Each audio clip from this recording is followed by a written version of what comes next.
Mesdames, Messieurs, bonsoir. Nous allons commencer la cérémonie parce qu'aujourd'hui, cette partie donc du programme est consacrée au parrain. C'est la journée du parrain. Alors, comment se déroulera cette cérémonie? C'est d'abord, je vais prendre la parole pour souhaiter la bienvenue à nos différents invités.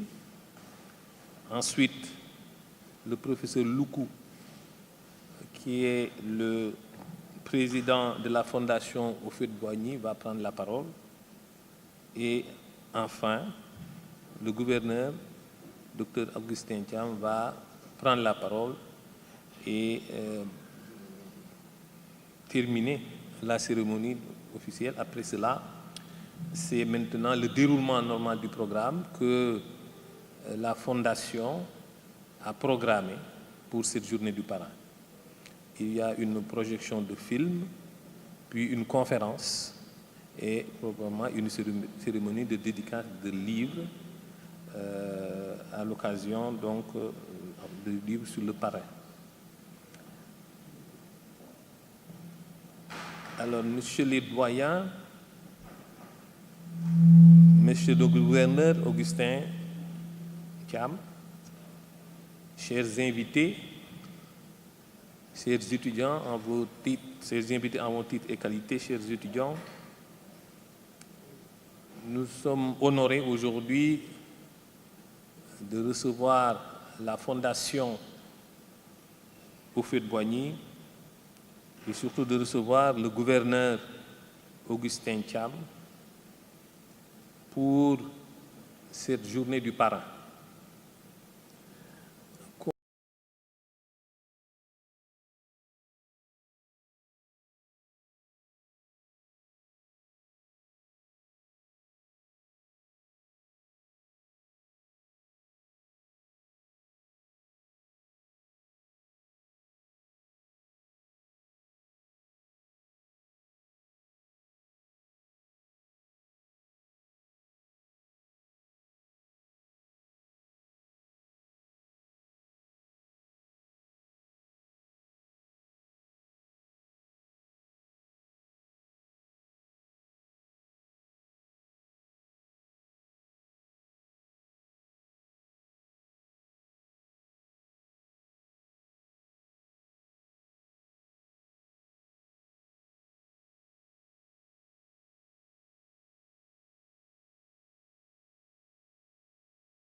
à ses frais. Et en 1960, quand il va devenir président, c'est parmi ces aventuriers de l'aventure 46 qu'il va choisir ses premiers ministres et son premier gouvernement. Donc, en tout point de vue, c'était aussi un visionnaire. Il voyait très loin. Et les hommes dont Houphouët-Boigny a permis l'émergence en Côte d'Ivoire sont nombreux. Ils transcendent toutes les ethnies, toutes les religions, toutes les cultures. Ça va de Grégoire Philippe Yassé, en passant par Mamadou Koulibaly, Denis Prakanon, Maurice Sérigno-Leba. Je cite à dessein différents noms de différentes ethnies. Et pour qui connaît la Côte d'Ivoire, toutes les ethnies se retrouvaient à chaque fois dans tous ces gouvernements. Il m'est difficile de classifier les dimensions de l'homme, la richesse du personnage et en même temps sa complexité. À m'entendre parler, on peut être tenté de croire que je ne dresse qu'un tableau élogieux de Félix Houphouët-Boigny. Non, détrompez-vous, Houphouët-Boigny n'était pas parfait. Et comme tous les êtres humains, il avait des défauts. Il lui arrivait de commettre des erreurs. Mais en termes de bilan, les qualités dont il a fait preuve tout au long de sa vie l'emportent très largement sur ses défauts. Je dis donc, et je ne pense pas être le seul, que le bilan de sa vie est très largement et très positivement excédentaire. 30 ans après, quel regard pouvons-nous jeter sur l'après Houphouët-Boigny? Je ne veux pas émettre de jugement sur les hommes qui lui ont succédé. Pour moi, quand Houphouët-Boigny fait appel à Alassane Ouattara en 1990, il lance déjà un appel à l'union de tous les Ivoiriens. Parce qu'en 1990, tout le monde savait que son successeur serait le Baoulé Henri Konan Bédié. Mais en associant Ouattara à Bédié, il mélangeait deux facettes de la Côte d'Ivoire. Les Akans d'un côté, les Malinqués de l'autre. Et son message, c'était « Unissez-vous pour diriger le pays ». Ils n'ont pas compris le message au départ, ils ont commencé à se taper dessus et ils ne commencent que depuis quelques années à comprendre enfin le message qu'Houphouët-Boigny leur a lancé dès 1990. Bon, depuis quelques mois, à travers la presse, vous pensez peut-être que certains nuages sont en train encore de s'amonceler sur l'horizon politique de la Côte d'Ivoire à propos des élections de 2020. Mais faisons confiance au sens politique de nos deux dirigeants et je suis persuadé qu'ils arriveront à transcender leurs différences pour enfin s'entendre sur ce qui les assemble plutôt que sur ce qui les différencie. Houphouët-Boigny nous a laissé aussi des basiliques, des bâtiments, et on peut se poser la question de savoir est-ce qu'ils ont été maintenus, est-ce qu'ils ont été conservés, est-ce qu'ils ont été entretenus.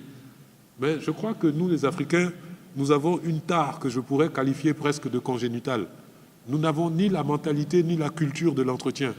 Nous construisons des bâtiments de 50 milliards, de 100 milliards, et ça, ce n'est pas spécifiquement ivoirien. Hein. Je crois que nous tous, nous sommes dedans. Même nos résidences privées, nous mettons des millions dedans, mais nous refusons de dépenser quelques centaines de milliers de francs pour les repeindre, pour réparer les robinets, pour refaire le gazon.